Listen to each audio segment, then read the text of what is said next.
I hadn't planned to film this, pulling the heads and trying to troubleshoot a head gasket leak, because I had bubbles coming out of my coolant. If I started the engine even when it was cold, if I pulled the cap, it was bubbling up out of here. So I suspected that I had a warped head and a head gasket leak. I did the other side last weekend and couldn't find anything wrong with it. I sanded the head, got it flat. It wasn't really that uneven though, so I kind of hoping that this side was going to show more. Pulled this side off. Don't see any signs of gasket leaks. I have gone through and cleaned up all the mating surfaces.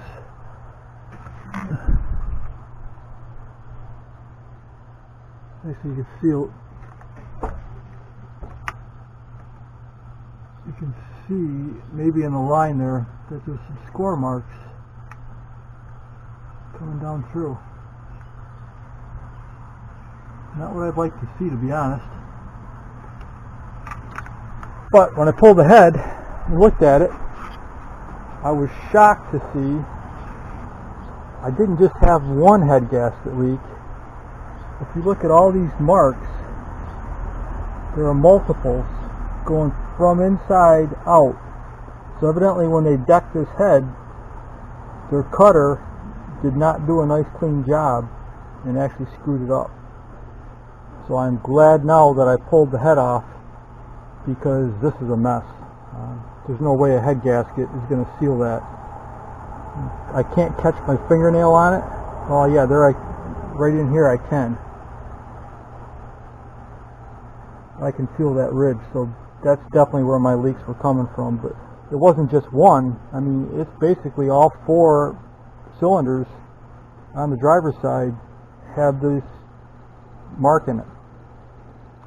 So they're all my problem. So how I'm going to fix it, I've got a flat marble plate. I've glued the sandpaper down. This is 80 grit to start. Probably won't take long to get past the 80, and then I'll be into the 320 final cut. But that's what I'm going to do. If you need to know how to do this, just get on the internet. There's a lot of sites. The guys have talked about how to set up a flat table with a sandpaper surface and do your heads. Takes an hour each side and you're done. It's a lot faster than trying to take it to a machine shop. Is it as good? Probably not, but back in the old days that's how they did things. So it's not like it's never been done before. A lot of people have.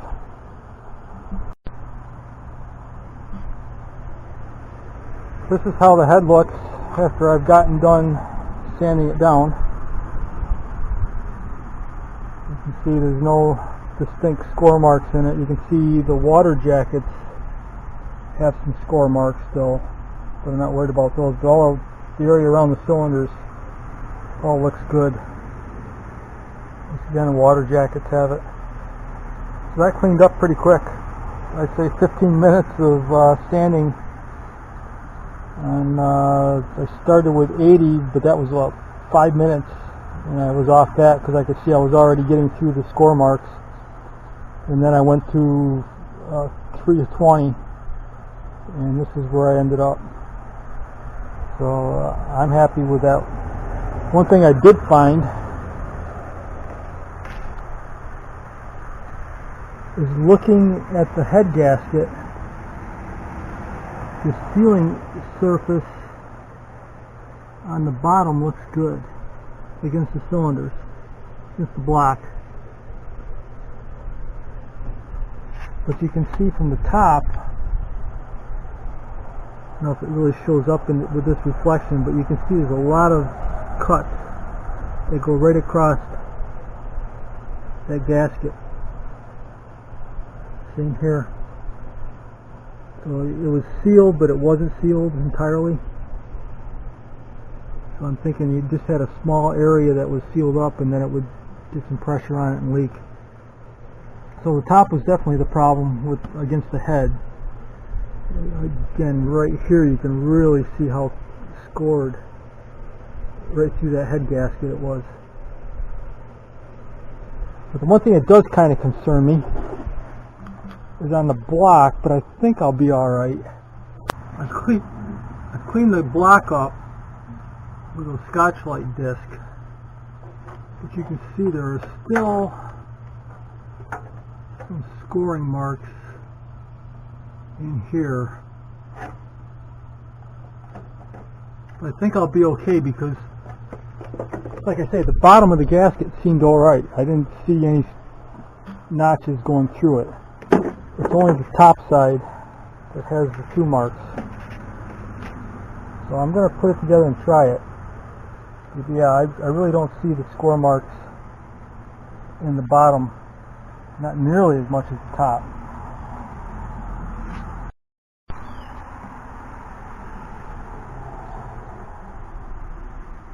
If you want to learn how an engine works, one of the ways to do it is to take it apart and put it back together. So what I didn't know is the 5.7 liters have these coolant tubes that run under the intake manifold. They go from the front, if you can see them, runs here, and the other one's down there. So they run from the front to the back, and they go to the heater core. The way this engine was set up, you had a hose from the heater core to one of these tubes, and then from the other heater core to the other tube, so it loops through the engine, but the heat was always on. There was no control on it.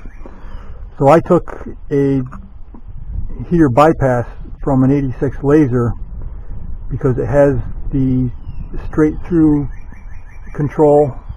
You know, there aren't tubes angled off at different angles, and they're also all the 5/8 ID hose. Because every year it seems like it's got, or not every year, but every generation of Daytona's Lasers had different types of bypass valves. So the 86 Laser, and it would be the pre-88 Daytona, has this type with the 5/8 that goes straight through. I'll put the part number. And then the way it works, you have manifold vacuum that goes to the heater controls under the dash, and then a vacuum from the heater controls to the bypass valve. So I was able to come up with a setup that allowed me to fit a bypass valve in here. I'm not sure what the factory did in the current generations. I'm guessing it's probably electrical. It doesn't even use vacuum. So I was able to come up with some hoses and make this all work.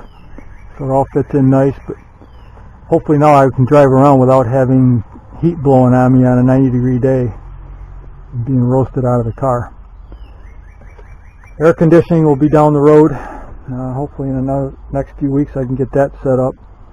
Looks like everything's in place except for having it actually connected to the air conditioner, which is over on the other side of the car.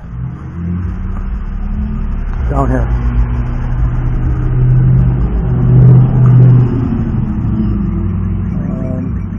What else have I done on it?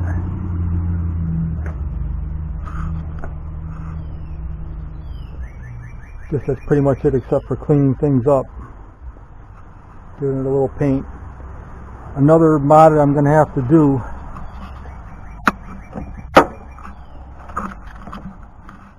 is the header is contacting the frame down here, so I'm going to have to hack off about a 1/4 inch of frame in the corner, which isn't structurally a problem, just a little bit of work, and then that should take care of that.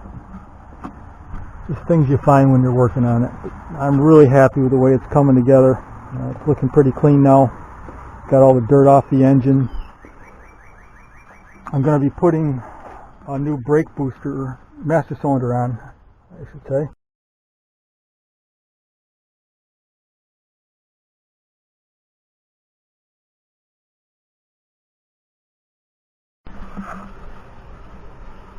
If you're planning on doing an MDS delete, what they don't tell you is that you can't just remove the solenoid and put in these block offs.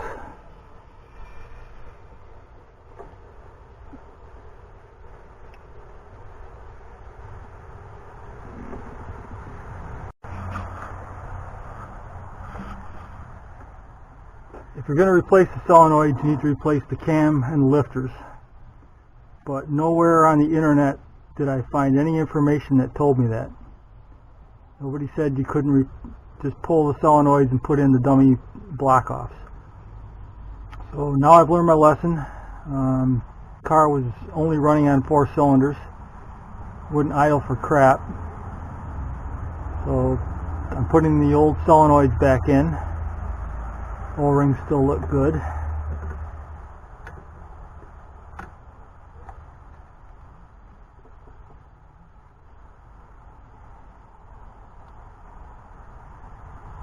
Ironically, the new block-off, the eliminate plugs are harder to get out than the original solenoids were. Go figure.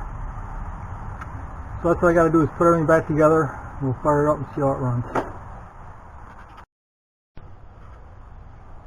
This is how you do a MDS delete. So you leave the solenoids in. That keeps the oil passages that are needed to run the engine in place.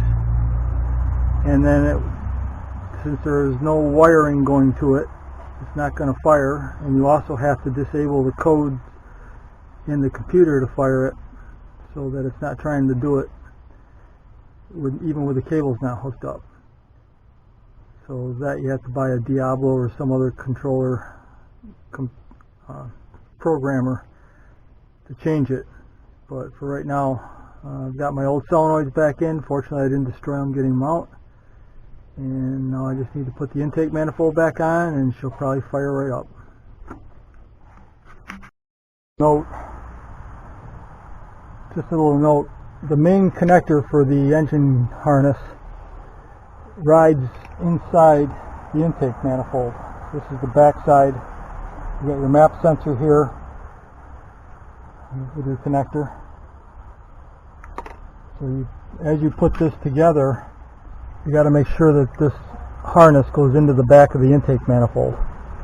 And then you put your map sensor on, and then you put your, in my case, I've got the heater bypass valve is plumbed in here, so all this comes in over the top of the intake.